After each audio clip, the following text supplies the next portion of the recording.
We have a very interesting subject this morning, and one that probably is not often discussed these days, and that is the story of Aesop the slave.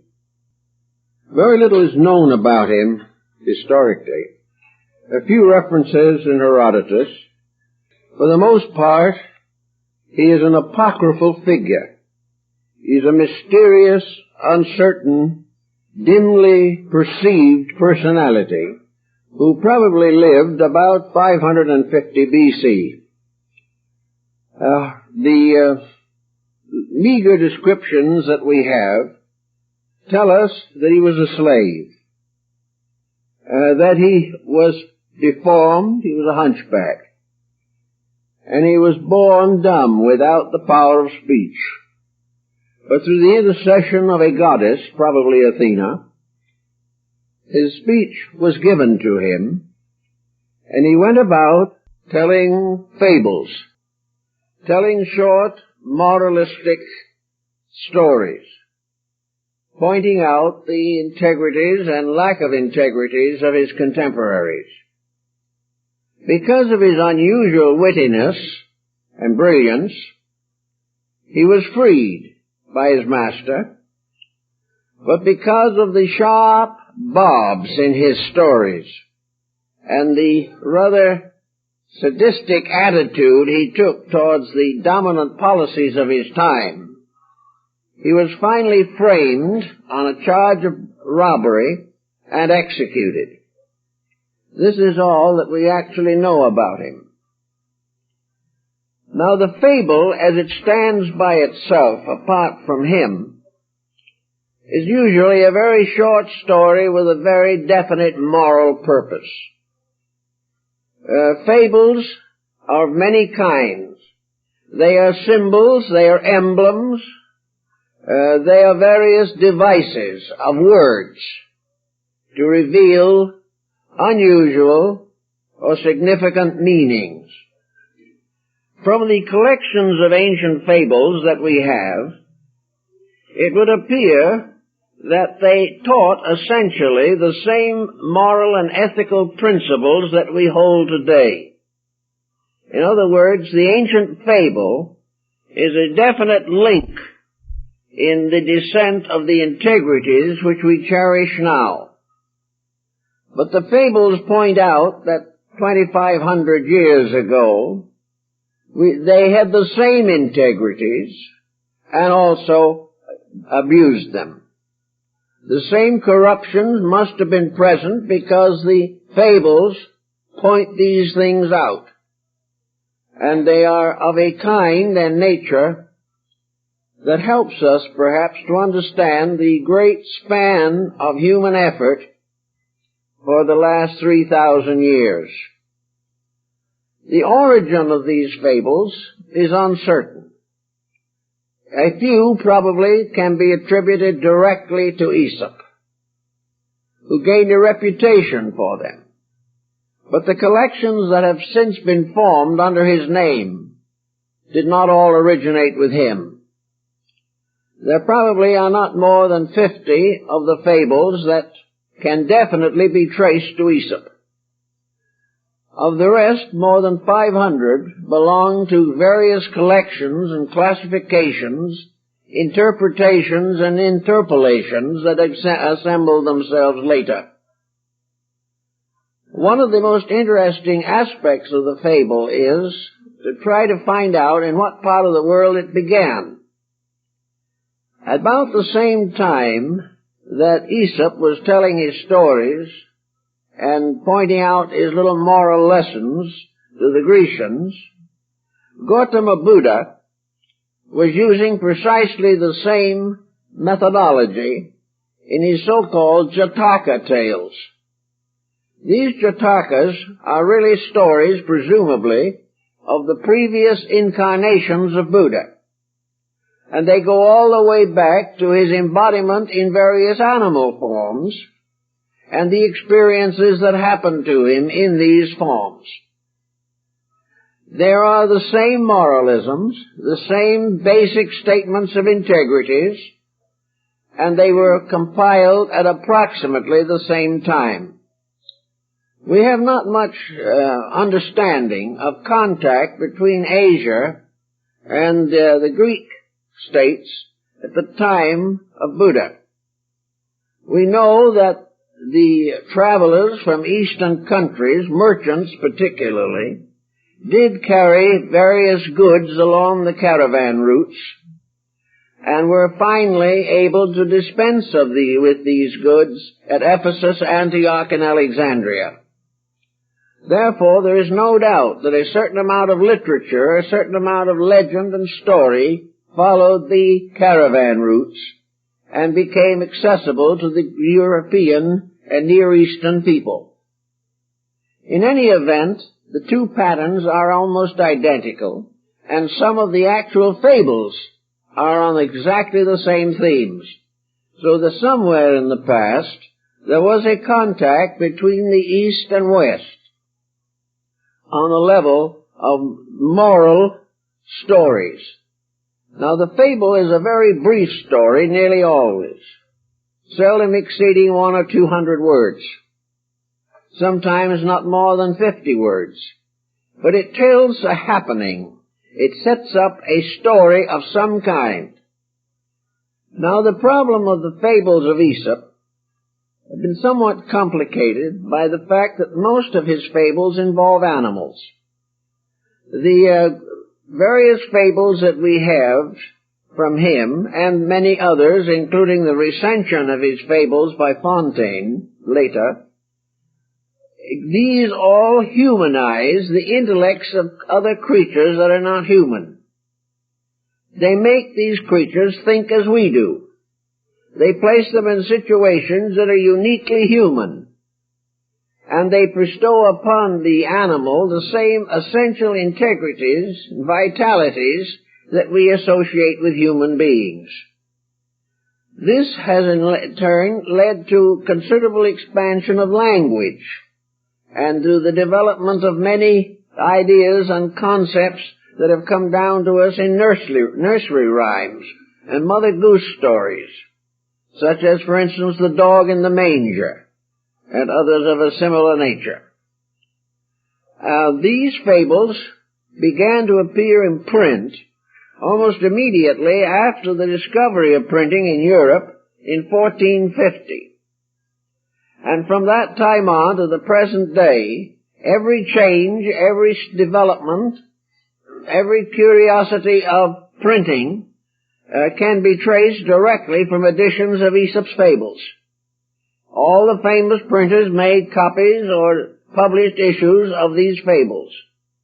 And from the earliest printings, which were in the 1480s, to the present time, there's probably never been a year in which some version of Aesop's fables has not been in print.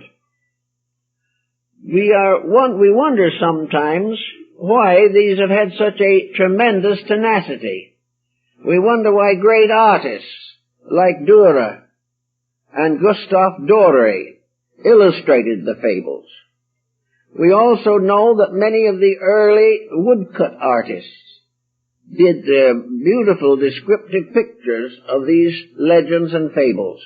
Every type of illustration, from the poorest caricature to masterpieces of painting, have been dedicated to this theme. About 1840 or 50, an edition of some of Aesop's fables appeared in China, and the Chinese translation became immediately popular. It became so popular that finally it came to the attention of some of the officials who decided that Aesop was downgrading the mandarins, that he was picking on the rights of royalty to rule and all this type of thing, and they banned the fables. It is very likely that the opinion of the Chinese in the 19th century is the very point of view that resulted in the execution of Aesop in the 6th century BC.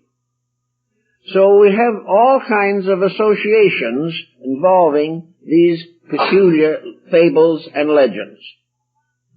Now, the problem that we probably always face with this type of literature is to try to trace its development. We know that from the beginning it was very simple. We know that it borrowed very heavily from Oriental sources and North African sources, that it was supplemented and intensified and further amplified even as late as the period of Charlemagne in Europe. Some feel that the stories were brought to Europe by the Crusaders, who found them in the Near East. More theorizing on this subject is perhaps available than almost any other example of literary problem. I think, though, we must gradually come to the realization with these fables that some peculiar circumstance brought them all together, and also gave a very much more sprightly insight into the nature of Aesop. This comparatively forgotten figure, who probably never was a very famous man, even in his highest moments, this figure was embellished, enriched, and to Aesop was attributed much of the moral literature of the civilized world. He gained great importance, and the number of his fables was strongly increased during the Alexandrian period in Egypt. Now, Alexandria was a tremendous center of literary creativity. We know that the Alexandrian people were responsible for the rise of a large number of apocryphal things. They were responsible for the appearance of sacred books that were not found in the original biblical canon. They were interested in the Gnostics. They gained supremacy in the Kabbalah and all kinds of metaphysical beliefs. Neoplatonism, Neopythagoreanism flourished there. Alchemy founded a great center for the promulgation of its concepts. And here, in the midst of all this, comes a sudden amplification of Aesop.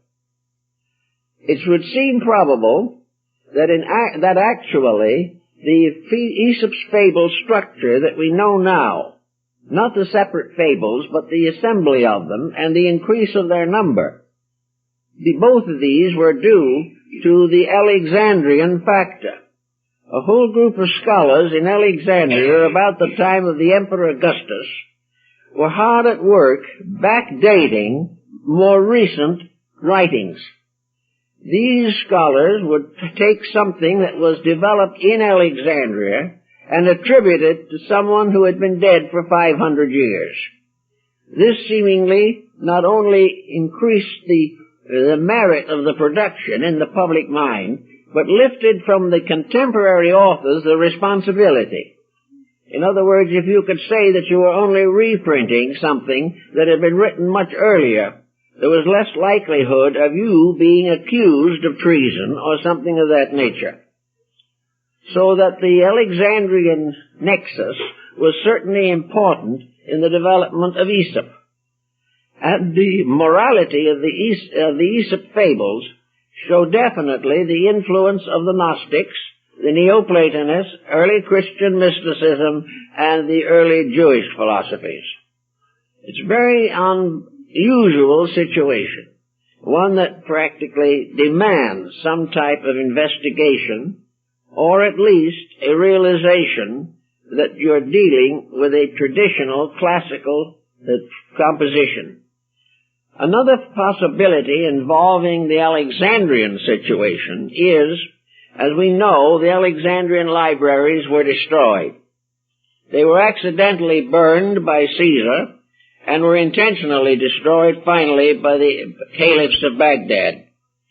In the interval of the destructions of these various libraries, there perished, it is believed, nearly 1 million ancient records. These included books that we have heard of by name only in the writings of various authors, but the original books were destroyed. One group of literature after another faded away ancient tablets, historical records, scientific knowledge, all went up in flames together in the Brachyon and the Serapeum in Alexandria. Now, it's always possible that many of the ideas and even documents that we now believe were fabricated by the Alexandrians may have actually existed. Copies were made of them, and the originals were lost in the destructions of the libraries. So it is not fair to say with certainty that all the backdating was false. Some of it may have been based upon lost originals that were destroyed by the vandalism of unhappy and unfortunate human beings. In any event, the fables come down to us.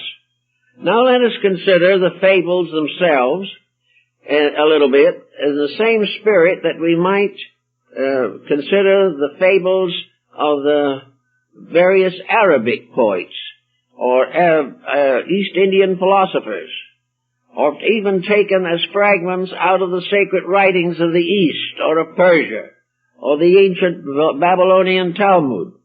All of these writings have little stories in them which could be dressed up and become a powerful moralism with a little dramatization and the creation of a small plot to give special meaning to the various exercises or beliefs. So now then we'll take just one of the fables to start with, which I think is a good example. Once upon a time, a group of foxes helped the lion on the hunt. The lion asked them to assist him in capturing a deer for dinner. And the foxes were very agreeable, and they helped him, and the time came when the hunt was successful, and they all gathered around the lion. The lion said, "Now skin the deer and divide it into 4 stacks, there being 3 animals involved beside himself." So it was divided, and the lion, the king of beasts, and the mighty one of all, declared that he was the one who was going to divide the food. And he said, the first quarter goes to me, because I am the majesty, I am the ruler of the forest. That's my right. The second quarter goes to me because of the fact that I was the one who was selected to legally arbitrate the distribution. The third quarter also goes to me because of the fact that I was the one who led the chase. And as to the fourth quarter, the lion stopped for a moment. He said, "Let me see anyone take this from me on any grounds." Now the moral is down in the lower line of it, where it says, these little people can help the great people to be rich, but they must not expect to benefit anything from the wealth. They will not get any of it. It will all stay with the big people. Now we have some complaints like that wandering around here at the present time. And there is an appearance that for 2,600 years we've been doing approximately the same thing. Now another one of the fables that doesn't deal with animals in this particular case deals with a very old man, tired, who gathered wood in the forest, and his back was bent, and he grew more and more infirm, and he grumbled more and more, and he put these bundles of faggots together, and finally one day he's called out in a loud voice. He said, "Oh, I can't do this any longer. I want death to come and take me." And about that time, death popped up and said, "Here I am." Well, the man said, "I'm awfully glad to see you. Will you help me put these faggots on my back?" The wisdom of these rather subtle stories is so apparent and so cutely contrived that they have become more or less patterns for whole novels. Whole books have been written to amplify the very simple statements that are found in the Aesop Fables. There is another one of the fables that I think we are mostly familiar with, and that is the fable of the sour grapes.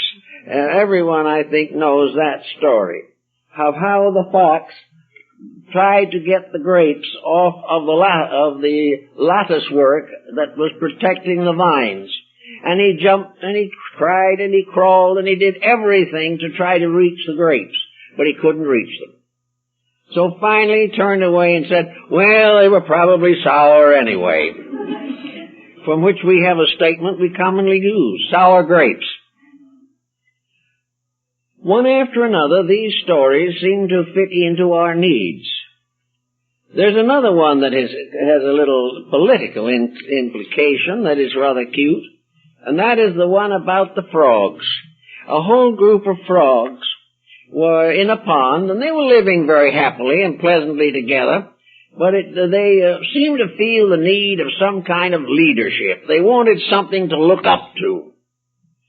So they prayed to Zeus to send them a leader. And Zeus looked the situation over carefully, and he dropped into the pond a large piece of wood, a shapeless piece of an old tree trunk, and said, there's your leader.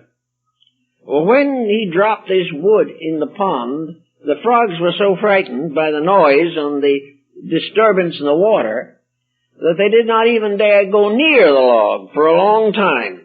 But finally, they got more and more courageous and more daring and got closer and closer to the log until at last they found out what it was. And they were very unhappy and disappointed because they had asked for a leader and all that was given to them was a log.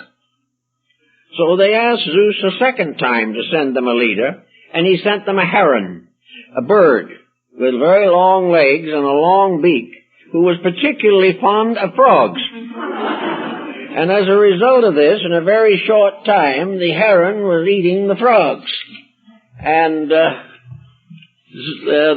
survivors, again, besought the help of Zeus to do something about this problem. And Zeus told them they'd have to take care of themselves from that point on.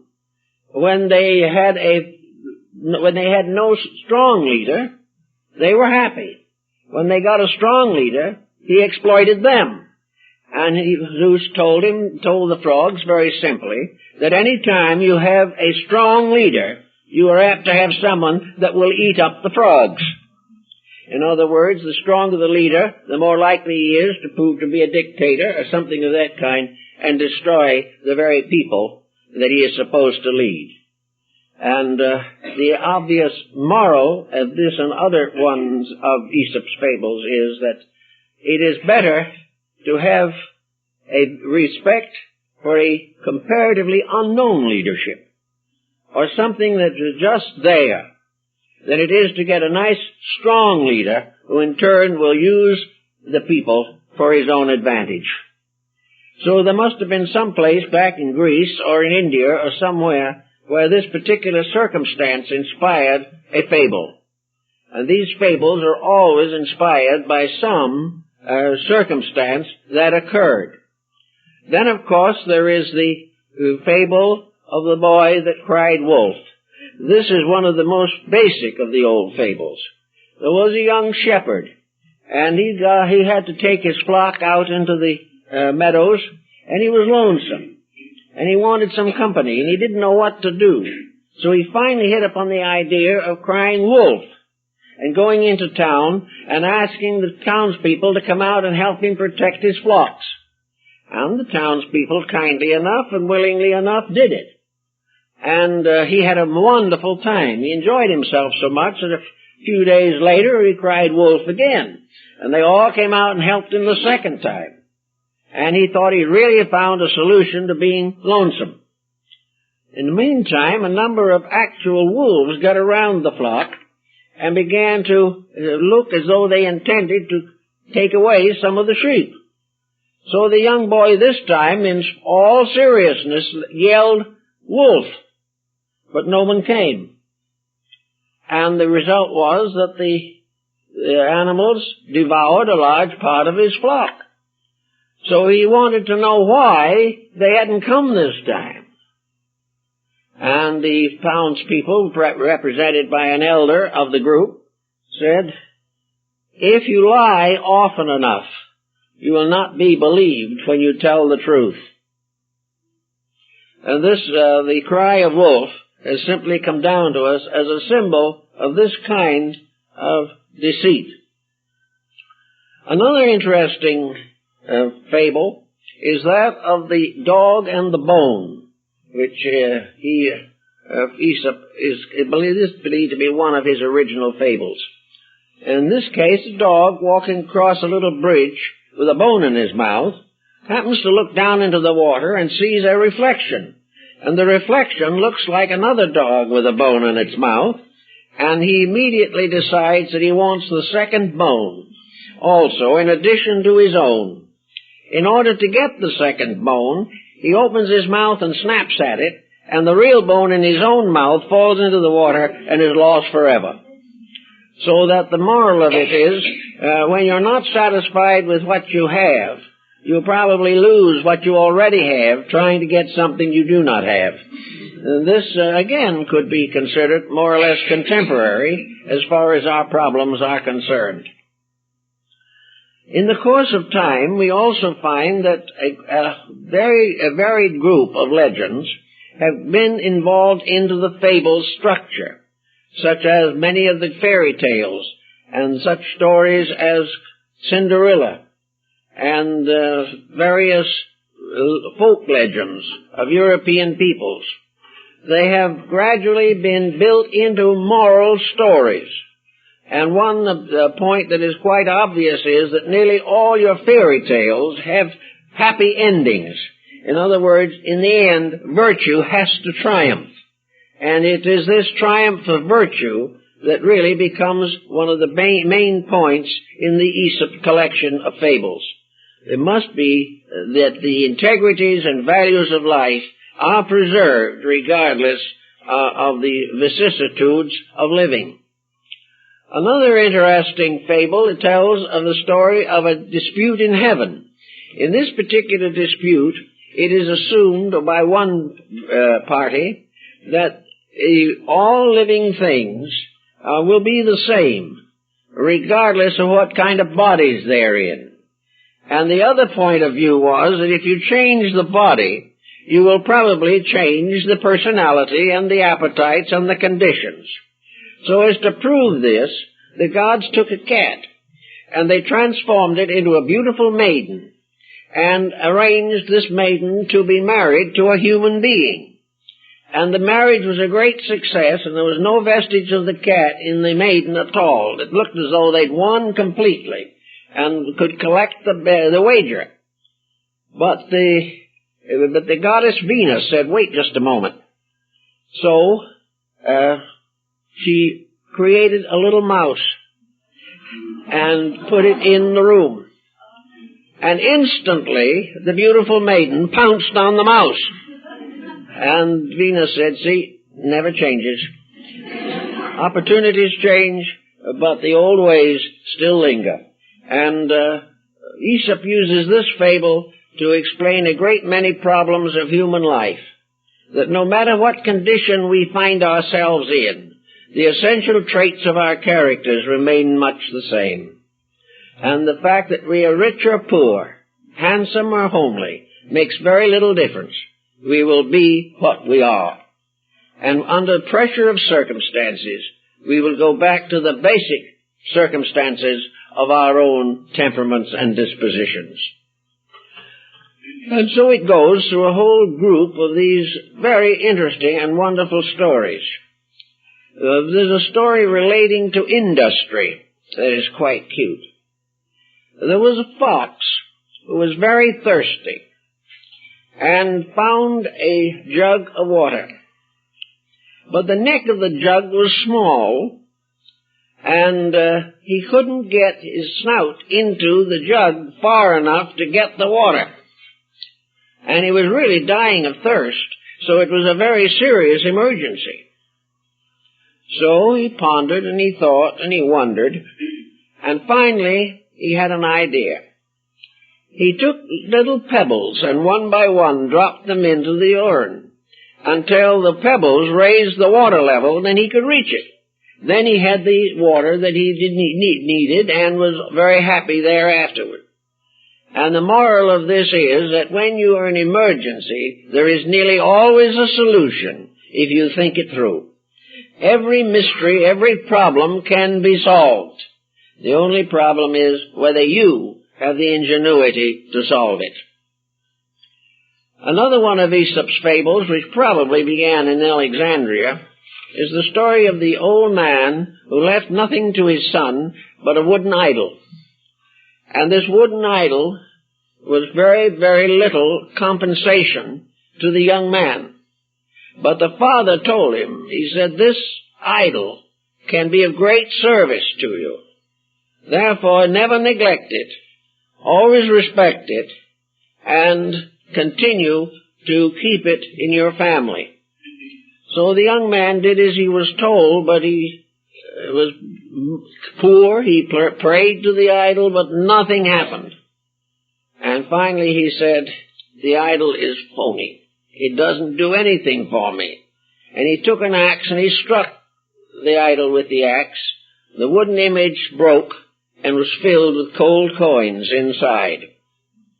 This was an instinct or an impulse to always expect to find something valuable inside of anything that has received long and definite veneration. You can apply this to wisdom, to ideas, to notions. You can even deny them. You can say there's nothing to them. But rather, if you explore them, examine them, and find what is in them, nearly everything is useful.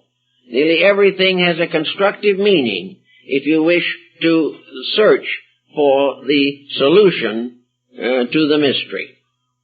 So this fable, I think, was Alexandrian because it is not as clearly in the spirit of the original morality of Aesop as some of the other better known ones. Most of the animals and birds and so forth in the Aesop fable collection are humanized. And I remember old Ernest Thompson Seton, who was probably one of the great naturalists of his time. He told me one day, he said, you know, this has been a trouble with humanity from the beginning.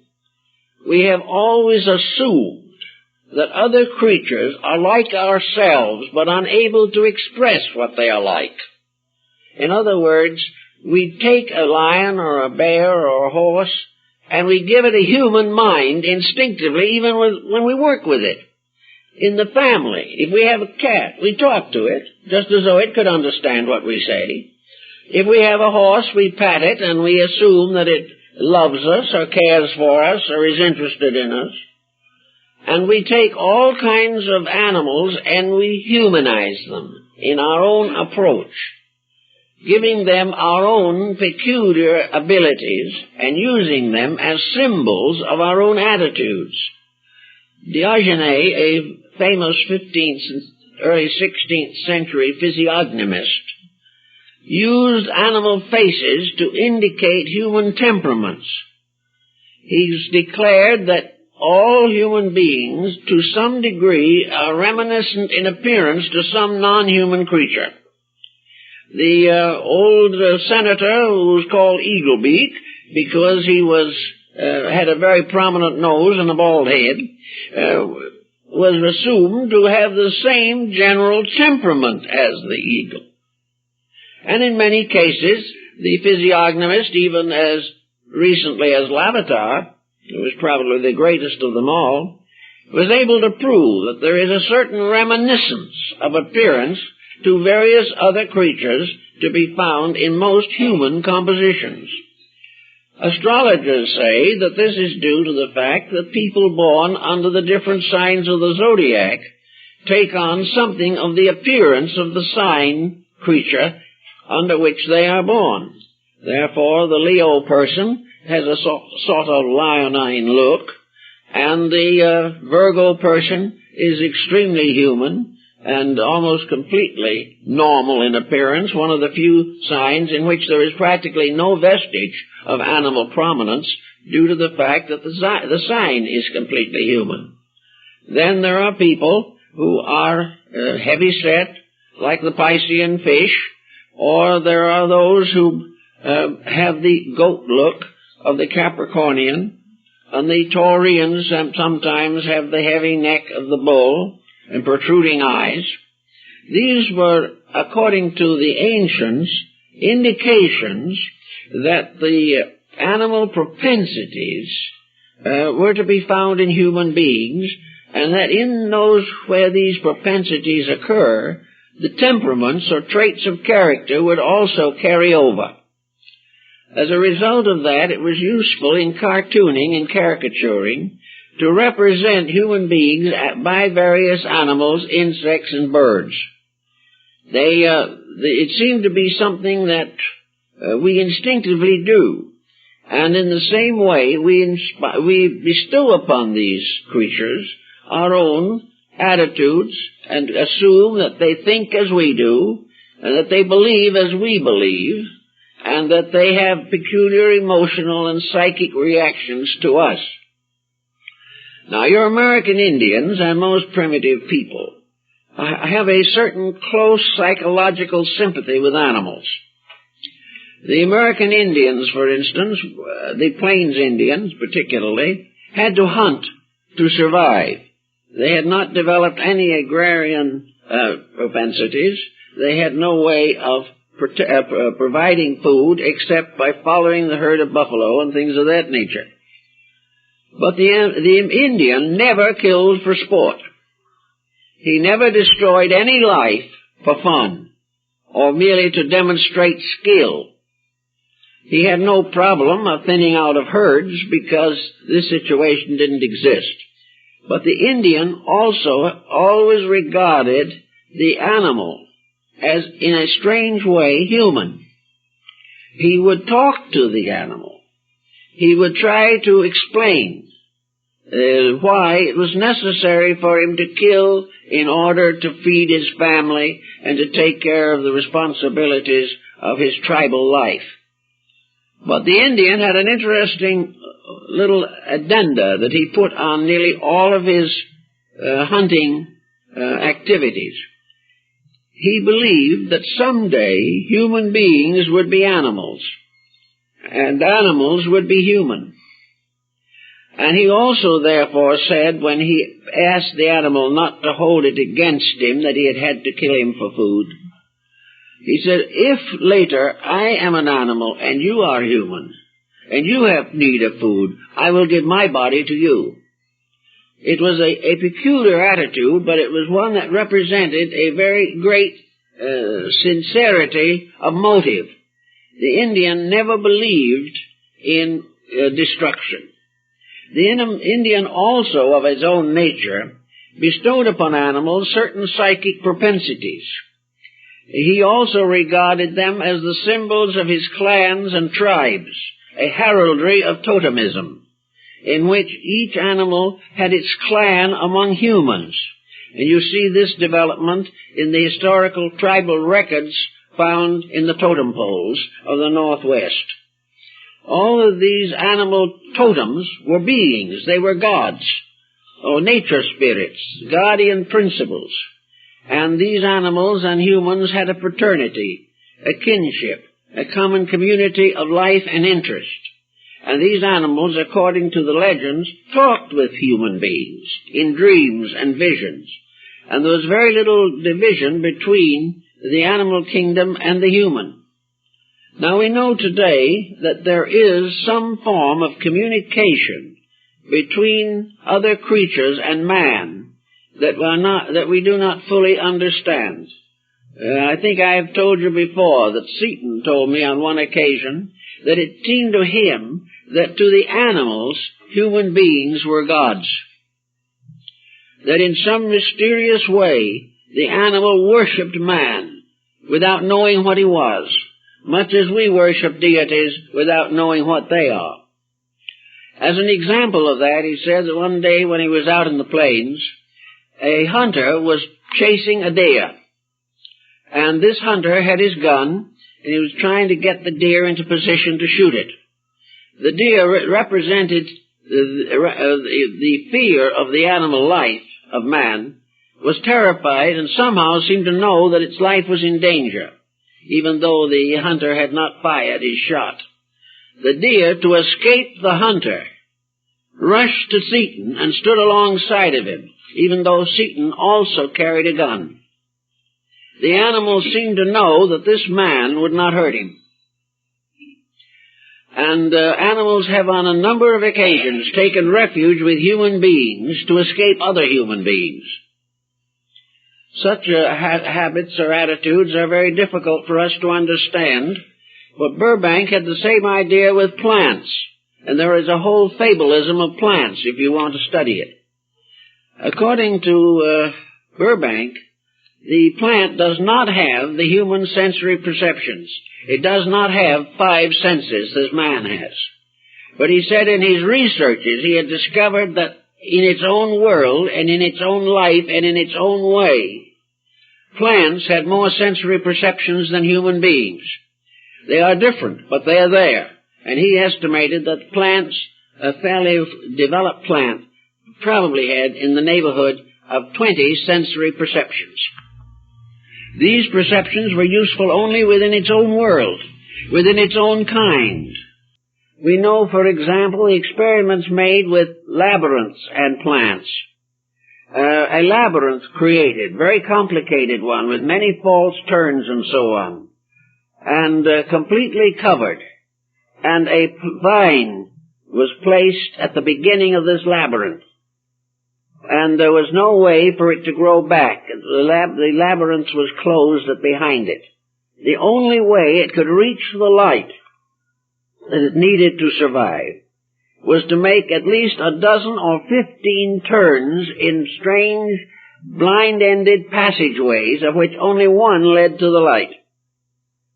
And the light might be behind a dozen or more blinds and false turns.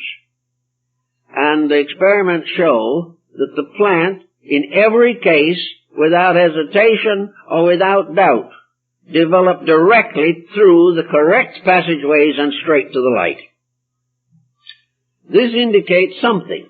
No one seems to know just what, but it seems to indicate that the plant, and certainly a higher form of life, the animal, has a certain ability to direct and dominate its own career and purposes, so that it can accomplish that which is necessary to its own survival.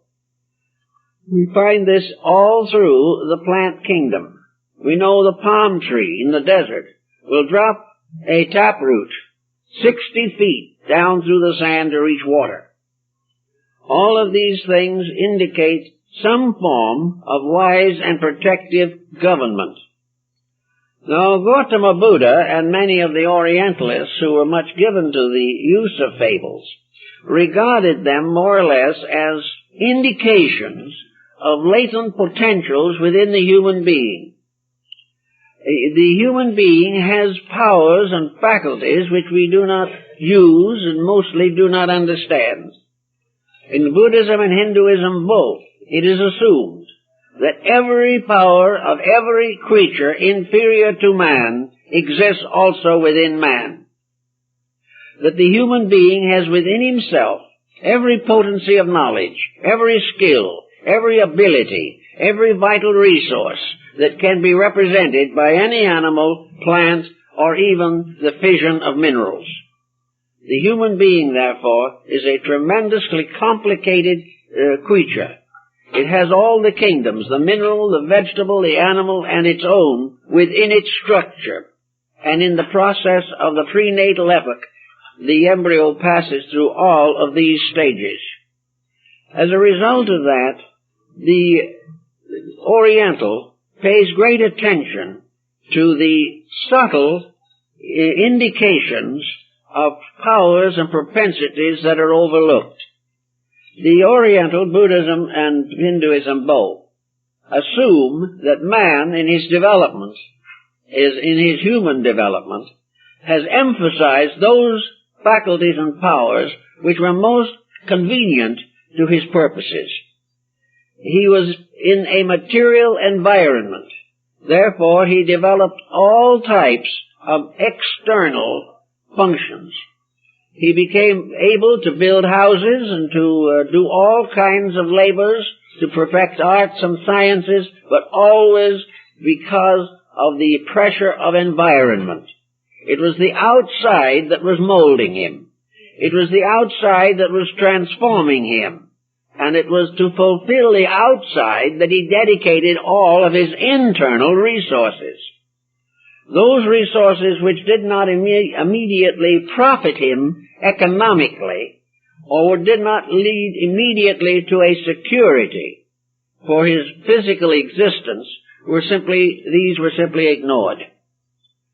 But gradually, of course, man, developing further and further in his own unfoldment, became increasingly aware of new needs within himself. He found that it would be highly convenient to have certain extrasensory perceptions if he could develop them. He also began to realize that in the building of a great external, he had completely impoverished the internal, that his inner life was weak, and that he was depending for his existence upon an outer life that was not sufficiently secure to protect him or give him the growth that he needed. Therefore, in India and many other places, the problem of releasing internal became more and more important.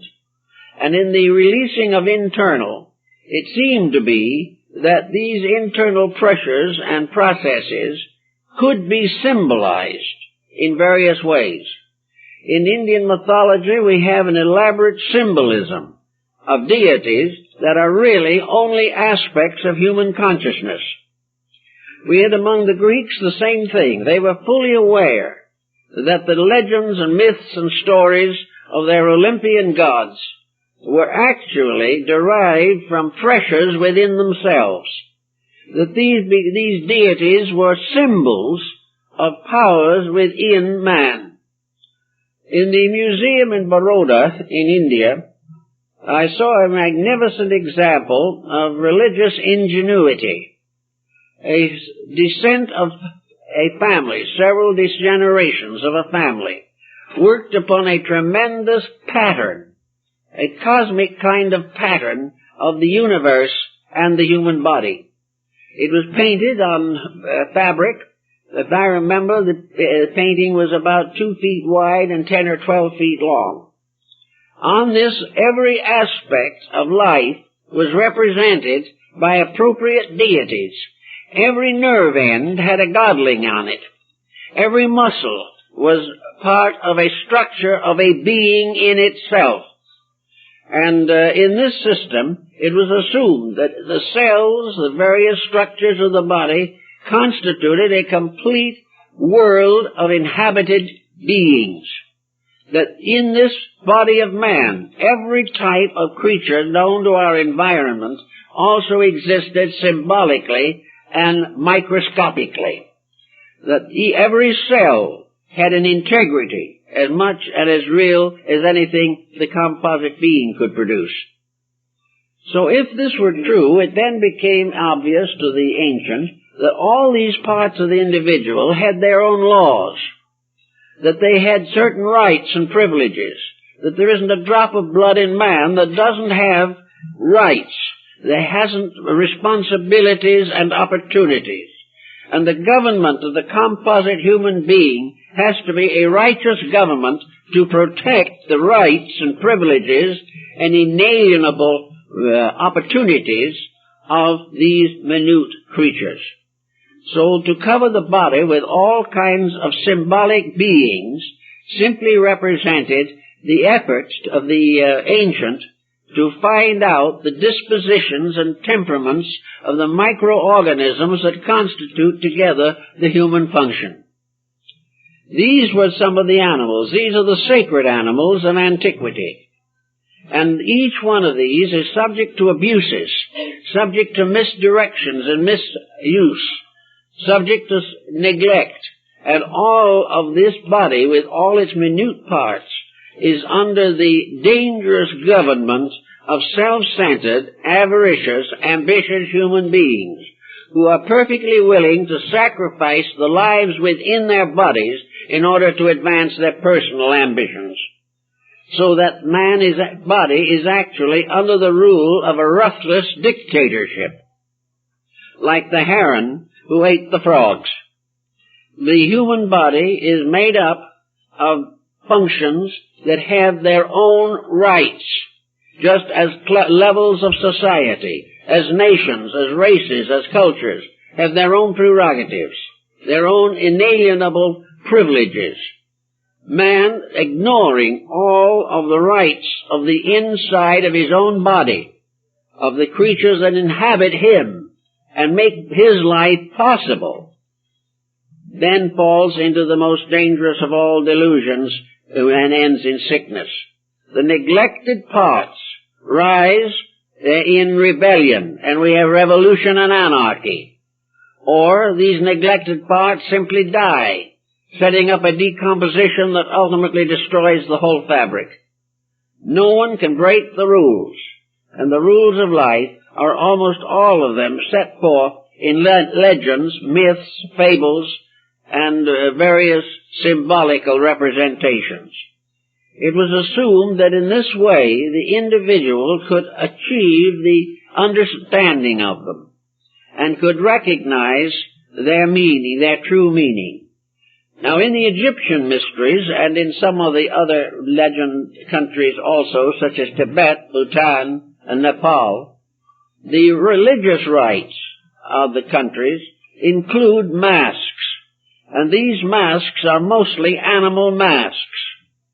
And under the control of the temples where these designs originated and are maintained, these masks are worn by the actors when they perform certain cosmic dramas. Now in Tibet, for instance, the animal masks are used very heavily to indoctrinate the people with the principles of Buddhism. It's interesting to note that in Tibet there is no fictional literature. There are no stories in Tibet. There are none of the horse operas and so forth that we have in the West. No penny dreadfuls and no dime novels. To the Tibetan, it's all very simple. If it isn't true, it isn't worth reading. And instead of fiction, they have what they might term a kind of true fictional interpretation of values and lives. They use true incidents and facts dramatically. They dramatize the common processes of living. And they also use their so-called literature, of which there is very little secular literature, to explain and expound the various doctrines and philosophies of their faiths. This is, in a sense, the same thing that you have in the fable. The Egyptian deities with their animal and bird masks conceal beneath their appearances meanings. And there is a suggestion that it is possible that the fables of Aesop were strongly influenced by the ritual mysteries of the rites of Isis and Osiris in Egypt. We find the same mysteries still practiced among the Indians of our southwest, where the Kachina masks include many animal forms. And these animal forms are humanized in ritual to represent the contributions of various forms of life in nature, and to remind us forever that there is nothing in nature that is actually ignorant. What we call ignorance is something that's peculiar to the human being, because other kingdoms have built-in intelligence which they cannot go against. This built-in intelligence is we call instinct. And instincts gradually evolve until they become intuitions. Instincts are the beginnings of knowledge, and they arise from our own innate integrities, these built-in truths that nothing can actually destroy. We interpret these truths as instincts to begin with, and these instincts become morally involved in the concept of conscience, but always behind a decision that is not artificially distorted. There is a natural integrity, and if the individual can follow the instinct that he has without allowing it to be distorted by some emotional or mental factor, he will find that his instincts lead him always in the way of truth. They lead him toward the explanation and solution of the mystery of himself. In the Aesop fables, we have some fables in which apparently all does not go well with the instinct patterns. We find some in which apparently scheming and strategy have a very large part to play. But even in these, the various creatures involved show a distinct tendency to build up a concept, a general understanding. First of all, we might call the ravenous factor, the wolf. The wolf is always a danger. And the old legends of the wolf we find in Aesop come back to us again in Little Red Riding Hood, which is almost certainly a story derived from India. In this we have the wolf disguising itself to represent the grandmother. Actually, the wolf in the fables of Aesop always represents a natural or basic destructive tendency. The wolf is a savage, and it fulfills its own savagery, and the struggle of the human being against savagery is represented by its ability to outwit the wolf. Now, the wolf in ourselves is also something to take into consideration. The wolf in ourselves is usually a wolfishness in which, regardless of what happens, we want to have our own way. The wolf is therefore a factor in man which causes human beings to prey upon each other, on the understanding or on the concept that this is natural, normal, and proper. And in the fables, the wolf is always the villain, and its villainy is always so clearly received and so clearly understood that even small children, hearing the fables, realize that the wolf stands for something that is not true. Wolf is brute force. It is the strength of the forest. It is the power to pursue and destroy life. The next group of factors in the story are the foxes. Now, the foxes are not as bad as the wolves. The foxes are more cunning. The fox is very protective. It wants to take care of itself. It wants to have its own way, but it is not going to get a face-on collision with a wolf. The fox, therefore, instead of representing brute force, he represents cunning, the ability to plot and to plan to get its own way with little or no dangerous consequences. Now, there are many people who live as foxes. They live off of their wits. They live off of their power to exploit others and consider it perfectly reasonable and perfectly proper to cheat for the sake of having what they want. The fox, therefore, is also cunning. It is able to use its faculties to achieve a variety of ends. Now, in the fables of Aesop, the fox is not always evil. Sometimes it is a frustrated animal that tries to find ways to fulfill the needs of its own survival. But in substance, the fox represents not the open danger, but a more or less subtle danger arising from misrepresentation or falsification of values.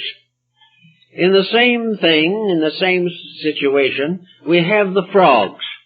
Now, the frogs, apparently, that concept in Aesop originated from the Dionysian and Eleusinian mysteries, and we remember the play, The Frogs, by Aristophanes, in which a chorus of frogs accompanies the candidate as he goes through the rituals of the rites and of the Eleusinian mysteries. Now, the frogs in the story are nearly always a noisy lot. They are heard from all the time. Also, in one of the fables of Aesop, a frog is so determined to be bigger than it is that it keeps puffing itself up in order to get larger and larger and larger, and the more it puffs and blows, the more difficulty it has in breathing and all that type of thing, but it is going to be bigger than anything else no matter what it costs. So, in the due course of time, it goes on getting bigger and bigger until finally it bursts. Now, the frog in this case certainly represents a certain type of human being. And in the fable of Aesop, it represents the individual who tries to be what he is not, tries to be bigger than himself. He wants to be powerful, he wants to be rich, he wants to do all the things that larger and better equipped creatures indulge in, and he tries and tries and tries and ultimately destroys himself. So that the fable is, be moderate, what you can, but never compete with that which is beyond you. Do not compete with something over which you have no control, or try to be bigger than you are. There is a very good old phrase about that comes from the deep south, where there's a statement that says, there's no use trying to be what you ain't, because no matter what you try to be, you are what you is. And this is more or less the burden of the story of the frog. It is to be quiet and proper in relationships and not attempt to overdo any of the propensities of life. The frogs, therefore, are in a pond. They do not amount to too much, and their various sounds and noises can be called vox populi, the voice of the people. They're there, and they're living their own little lives in ponds. Now, these ponds can be nations. It doesn't make any difference how big the pond is. Remember always in the fable that the chief frog, the one that is the ruler of the pond, considers itself to be the most important thing in the whole world, even though the pond is only 10 feet across. So you can get great satisfaction from a small empire. And some people would much prefer to be a big frog in a small puddle than to be a small frog in a big puddle. Because everything likes to have some form of authority or power. And this depends largely upon the environment. The larger the environment, the more is demanded of those who wish to excel or assume proportions of leadership. But there are very few people who do not want to lead in something. So the frogs are always present and are important to the legends and myths. Now, the birds also are very interesting. Probably the most important bird in the Aesop Fables group is the heron. This is a bird that looks like a stork. It has long legs and a long beak, and it has all kinds of requirements, and it lives very largely by living from creatures that have no actual form of defense. So that the heron, with its own peculiar equipment, very often gets into conflict with foxes and other creatures that are differently integrated. And there's one of the fables, of course, about the fox and the heron, in which the fox invites the heron to dinner, and when the heron arrives, all of the food is served in shallow, flat bowls, and the heron can't get its beak into it and get any, so it has no dinner. Then the heron says, it's my turn to return this compliment. You have invited me to dinner, so I will now invite you to dinner. And when the fox comes to dinner at the heron's house, everything is in tall, thin vases that the heron's beak can get, and the fox goes hungry. Now, there's a social significance in this point also. And in our human relationships, this type of situation, a sort of a vengeance over the dinner table, is not unknown. We also have a tendency to arrange our affairs so that our own peculiar tastes are the ones that are most likely to be gratified. In conversation, we like to talk about the subjects we are interested in. In business, we want to be in the business that we are most proficiently adapted for. So each individual sets up a world of its own, and in that world, everything is adjusted to the particular temperament of that individual. Now, we understand this all right, and we don't have any great offense against it, but it is very wise to realize that in following this pattern, we place unreasonable limitations upon ourselves. We lock ourselves more and more in a world in which we can feed, but from which we exclude all others. And when we go out to feast with someone else and they serve us their meal, we are apt to disagree with them because their meal may consist of their political allegiances, their religious allegiances, their hobbies, their beliefs, their doctrines, and their families, and all of the personal things of life, and the visitor is unable to gain any nutrition from the meeting. So the more specialized the individual becomes, the less he is able to adjust to the thoughts and attitudes of others. It is much better if we take the various foods and ideas which we have and put them in vessels of such shapes that all others can more or less feed with us out of the same bowls. This is very true in philosophy, for example, where it is very important to have beliefs and doctrines that you can share with people. If the beliefs and doctrines are too different, then one of the possible contributing parties is left out. So it is always wise to serve food in a jar or a vessel which is so shaped that all can gain proper nutrition. And this means that in philosophy or in religion, that the doctrines are such that they can be shared by others, that there is nothing in our way of life that is so completely separate from others that we live in an isolation caused by the restriction of our own viewpoints. Many orthodoxies of one kind or another have this tendency. They demand allegiance. They demand agreement.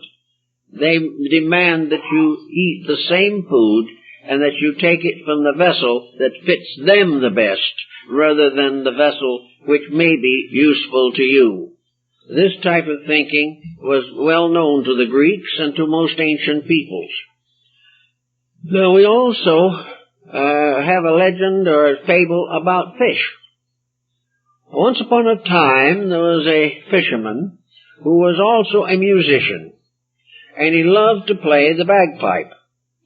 So he would sit down by the edge of the shore, start playing a dance tune on his bagpipe, and demand that the fishes should dance.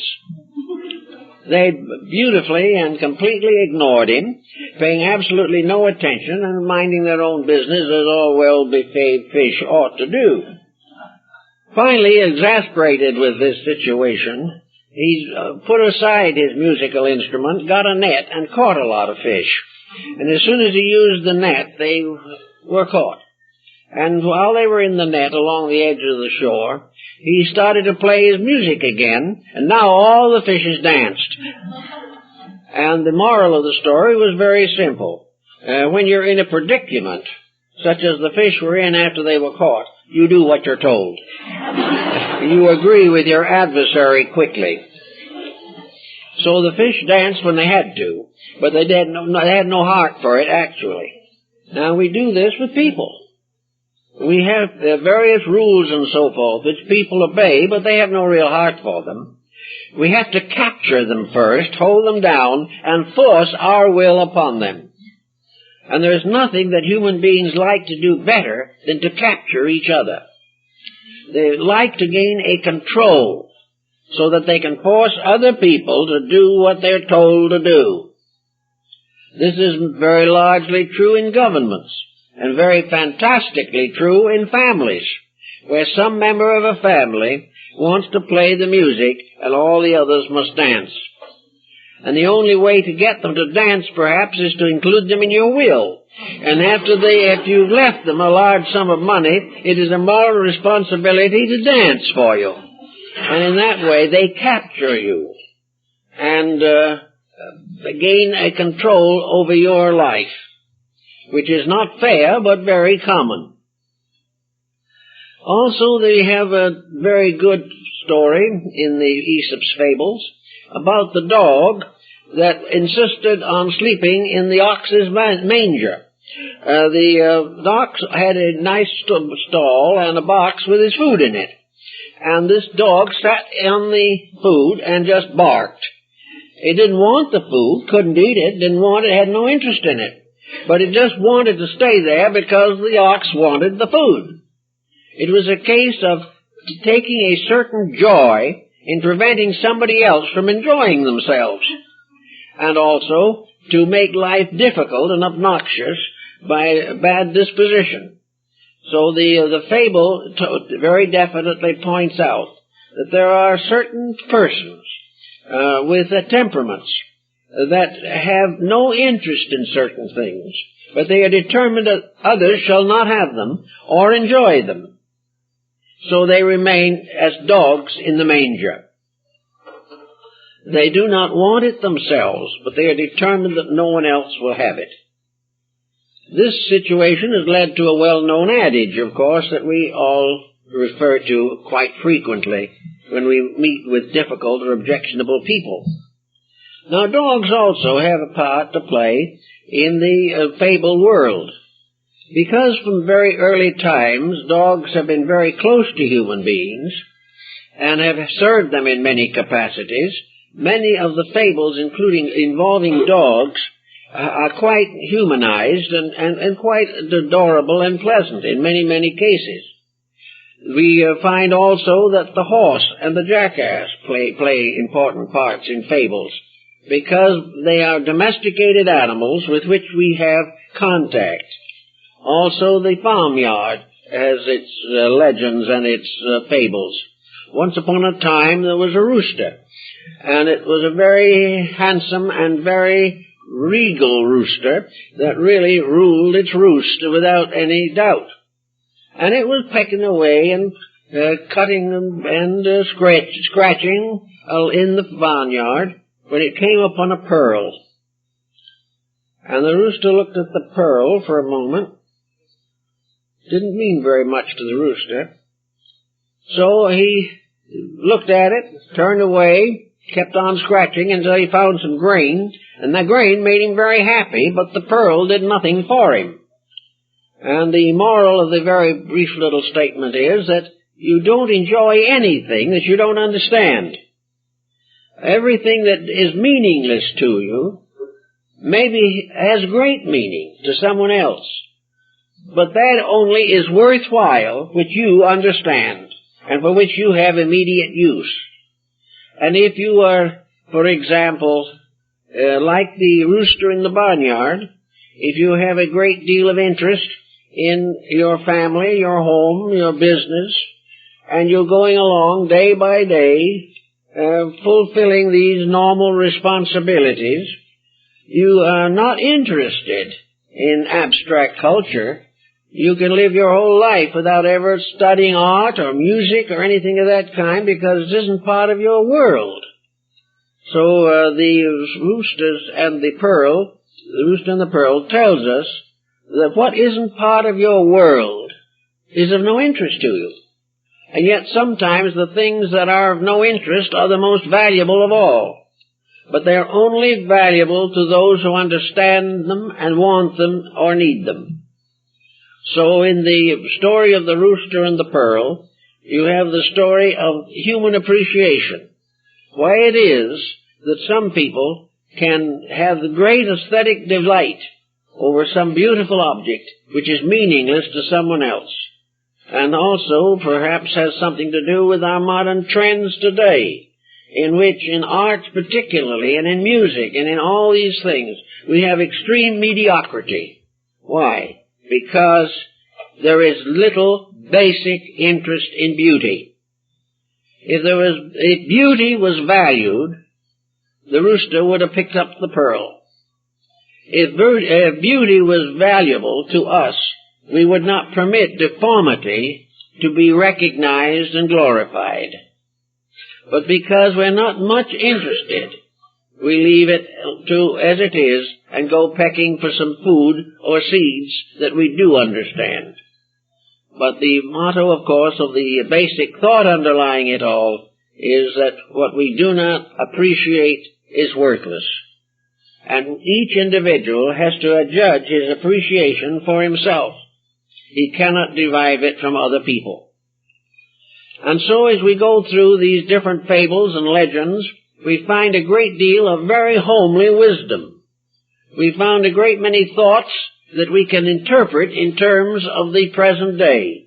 And if you've never read a version of Aesop's Fables, it might well do you to take a look and see how you could interpret the symbolism, how you can say what those fables mean to you, and how in one way or another they challenge you or ask something of you.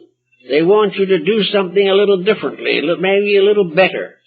They want you also to recognize the rewards of good actions and bad actions, and to recognize the importance of integrities under the pressure of stress and temptation. All these fables together are very interesting and delightful, and if the truth were known, they were probably gathered from practically every cultural system in the world, and they were projected through every generation for the last 3,000 years, or very nearly that long. Therefore, they give us a cross-section of what we have really thought, what we have really believed, and what we think we know, and how long we have held these thoughts. One thing that may help us a little from these fables is that the people of long ago were very much like ourselves. They had the same problems. They faced them in various ways as we do, but the fables would indicate that even in those days there was a great determination to do it better. There was a great requirement to grow and to overcome the weaknesses of human nature. There was violent outburst against dishonesty. There was a strong sense of morality. These things have not changed. They have gone on from generation to generation. And what we call the old world is nothing but the same as the new world, but it has been there a longer time. There is no real essential difference in the integrities of life. If we keep them, they keep us. If we break them, they break us. And this pattern of integrities is probably best presented to our direct attention through fables, legends, myths, and all these strange fragments that have come down to us, derived from the thoughtfulness of long ago. If, therefore, we find these interesting and intriguing, it certainly will be well worth our while to pick up an edition of Aesop. It's in print and always has been, and see what these mean in terms of thoughtful understanding in your own life of the principles that underlie fables, and how these fables can help you to correct situations that need attention in your daily activities. It's an interesting and I think a stimulating thought. Well, I guess that's all we can do this morning, but I'd like to make an announcement, and that is that next Sunday morning, of course, as you know, Dr. Irwin has passed on, and Mr. McIntosh, who was a very close friend of John and was interested in all the areas of Dr. Irwin's selection for next Sunday's lecture, is going to take it and carry it on as John himself would probably have handled it. So we thank that Mr. McIntosh, who is also a trustee of the Society. Also this afternoon, or at 1 o'clock, or very shortly thereafter, we're going to have a little memorial service here for John Irwin, and we are inviting all of you who would like to attend to be with us, and there will be an interesting factor in this. Andre Bello, who was John Irwin's protege in music, and has done great things in the advancement of his knowledge of the violin, and is really John's godson, is going to play at this memorial this afternoon, and you're all invited to attend. Many of you have heard Mr. Balog playing and know that he is really an extraordinary musician, a young man who already has a worldwide reputation. We hope you'll all attend this little service beginning at approximately 1 o'clock. We thank you for being with us this morning and hope also that you will be able to hear our good friend next Sunday morning. Thank you very much.